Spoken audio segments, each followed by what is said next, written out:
hi మీరు చూస్తున్నారు TV9 USA నేను Srilatha welcome to A to Z fast news అమెరికాలోని ఓక్లాండ్ లో కాల్పుల కలకలం చోటు చేసుకుంది శాన్ ఫ్రాన్సిస్కో బే ఏరియా పోలీసులు అందించిన సమాచారం ప్రకారం ఈస్ట్ ఓక్లాండ్ లోని నివాస ప్రాంతాల్లోని 83వ అవెన్యూలోని 1600 బ్లాక్ లో ఈ ఘటన చోటు చేసుకుంది పోలీసులు ఘటనా స్థలానికి చేరుకునే సమయానికే దుండగుడు అక్కడి నుంచి పరారయ్యాడు ఈ కాల్పుల్లో ఇద్దరు అక్కడికక్కడే మృతి చెందారు మరో ఇద్దరు గాయపడ్డారు కేసు నమోదు చేసుకున్న పోలీసులు దర్యాప్తు ప్రారంభించారు పరారైన దుండగుని కోసం పోలీసులు గాలింపు చేపట్టారు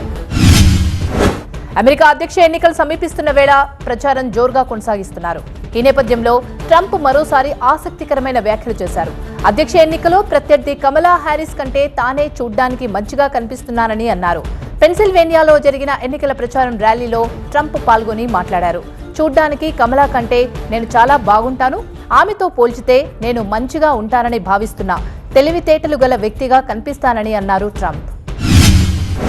నార్త్ కెరోలినా రాష్ట్రంలో రోవాన్ కౌంటీలో దోపిడీకి యత్నించిన దుండగుడు భారత సంతతికి చెందిన దుకాణదారును కాల్చి చంపారు మైనాంక్ పటేల్ టొబాకో హౌస్ స్టోర్ పేరుతో దుకాణం నడుపుతున్నారు అయితే మంగళవారం ఉదయం షార్ట్ గన్ తో దుకాణంలోకి ప్రవేశించారు 2008 నాటికి ముంబై ఉగ్రవాద దాడుల కేసులో ప్రధాన నిందితుడైన తౌహార్ హుస్సేన్ రాణా విషయంలో అమెరికా కోర్టులో భారత అనుకూల తీర్పు వెలువడింది ఆయన్ను విచారణ నిమిత్తం భారత్కు అప్పగించవచ్చని అమెరికాలోని కాలిఫోర్నియా కోర్ట్ ఆఫ్ అపీల్ స్పష్టం చేసింది రాణాను భారత్కు అప్పగించేందుకు భారత్ అమెరికా దేశాల మధ్య అమల్లో ఉన్న నేరగాళ్ల అప్పగింద ఒప్పందం అనుమతి ఇస్తుందని చెబుతూ ఈ నెల 15వ తేదీన న్యాయస్థానం తీర్పు చెప్పింది దక్షిణ కాలిఫోర్నియా పోలీసులు దాదాపు 3 లక్షల ఫెంటానిల్ మాత్రలు ఉన్న రహస్య డ్రగ్ ల్యాబ్ ను కనుగొన్నారు ఔషధాల తయారీకి ఉపయోగించే ఇతర మందులు మరియు యంత్రాలు కూడా రికవరీ చేశామని ప్రకటించారు టంఫాలోని సెమినోల్ హార్డ్ రాక్ హోటల్ అండ్ క్యాసినోలో జంటపై దుండగులు దాడి చేశారు కాల్పులు జరిపి దోపిడీ చేశారని పోలీసులు తెలిపారు ఇద్దరిని హాస్పిటల్కు తరలించామని వెల్లడించారు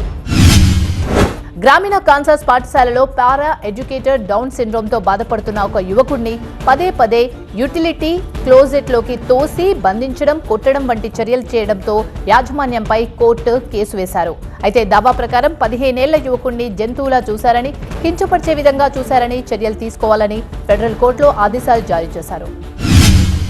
టీమ్స్టర్స్ యూనియన్తో కార్మిక వివాదం యుఎస్తో సరిహద్దు వాణిజ్యానికి అంతరాయం కలిగించే లాకౌట్లు లేదా సమ్మెలకు కారణమయ్యే ప్రమాదం ఉందని గుర్తించి అధికారులు కెనడాలోని 2 అతిపెద్ద రైల్ రోడ్లో షిప్పింగ్ నెట్వర్క్లను మూసివేస్తున్నట్టు ప్రకటించారు Indiana Jones and the Temple of Doom లో టైటిల్ క్యారెక్టర్ ధరించిన ఐకానిక్ టోపీ గురువారం వేలంలో $6,30,000 పలికింది ఇది ఇవాల్టి A to Z fast news చూస్తూనే ఉండండి టీవీ9 USA